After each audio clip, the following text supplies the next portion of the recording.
Okay, if you've been paying attention to the sports business landscape lately, you've probably noticed a massive, multi-million-dollar land grab happening right now.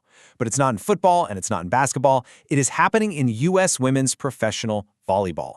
Let's dive into this explainer and unpack exactly how this market is exploding, who the major players are, and ultimately, where the smart money is heading.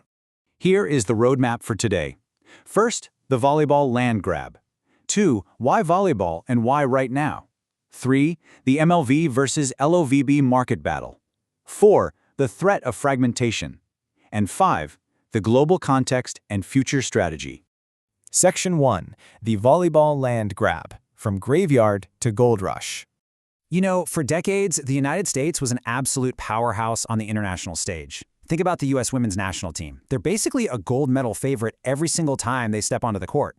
But domestically, professional volleyball in the U.S. was essentially a graveyard. Leagues would launch with the best intentions, quickly sputter out, and just fold within a few seasons. But hey, that narrative, it is totally dead. Right now, 2 major leagues are aggressively racing to plant flags in key cities, attract top-tier talent, and lock down loyal fan bases. We are quite literally witnessing the biggest financial land grab in American volleyball history. So, with this massive expansion happening all at once, we're staring down a really fascinating business problem. Can the U.S. actually support 2 competing women's volleyball leagues? And at the end of the day, where exactly is the smart money going? Moving to Section 2. Why volleyball and why now? Let's look at the macro environment. We are seeing this incredible convergence of 4 huge factors right now. First up, massive grassroots participation. Take Minnesota, for example. They just got a new pro team, and the state actually ranks 4th in the entire U.S. for youth volleyball participation. Second, the broader women's sports wave is undeniably here. With the WNBA and NWSL absolutely booming, investors are desperately hunting for the next big thing. Third, volleyball has this built-in global audience paired with a phenomenal NCAA talent pipeline. And finally, franchise valuations across all sports are just skyrocketing. To put those skyrocketing valuations into perspective, just look at this number, $20 million. We are hearing that expansion franchises for LOVB, one of these new leagues, are seeking around $20 million. Let that sink in for a second. A $20 million price tag proves that investors don't see this as some charity project. They see a highly lucrative, viable business. Section 3. The MLV versus LOVB market battle. Tale of the tape. All right, let's look at the 2 contenders. On one side, we have Major League Volleyball, or MLV. They're going with a very traditional U.S. sports model of decentralized ownership. It's all about local owners, local arena deals, and a real city-first identity. The newly announced Minnesota Forge is a perfect example, backed by the exact same group that owns the NHL's Minnesota Wild. It's a very intentional, safe bet on local pride and infrastructure. Now, on the flip side, you have League One Volleyball, or LOVB. They started out as a single-entity model, but they are actively teaming up with top investment bank Inner Circle Sports to pivot toward a franchise model. So, if MLV is playing the local infrastructure game, LOVB is a massive growth bet, hunting for high-net-worth investors with serious media clout. And you know what? MLV's localized strategy is absolutely working.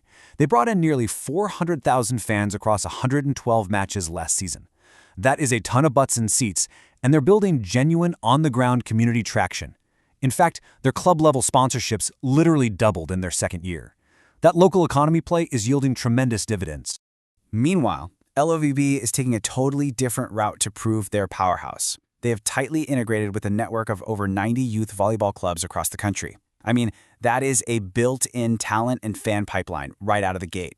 And on top of that, they're making these massive, statement-making hires. Bringing in a Hall of Fame coach like Zé Roberto Guimarães for their LA team, that's not just a coaching hire. That is a huge strategic flex of international star power and elite talent development.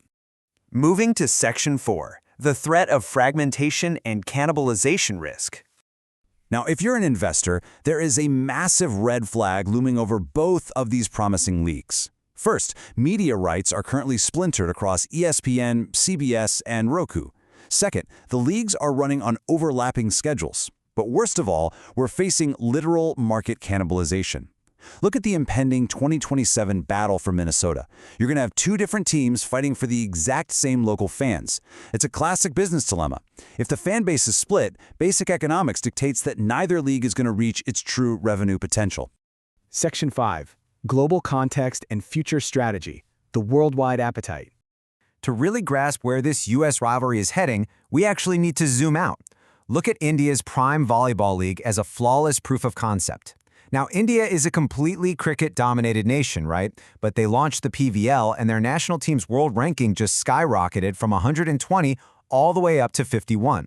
And on the business side, the PVL hit an incredible valuation of roughly $70 million, with individual franchises trading for up to $10 million.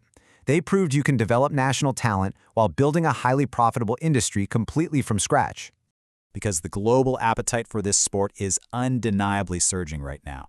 The FIVB recently reported a massive 20% jump in viewership for the Volleyball Nations League.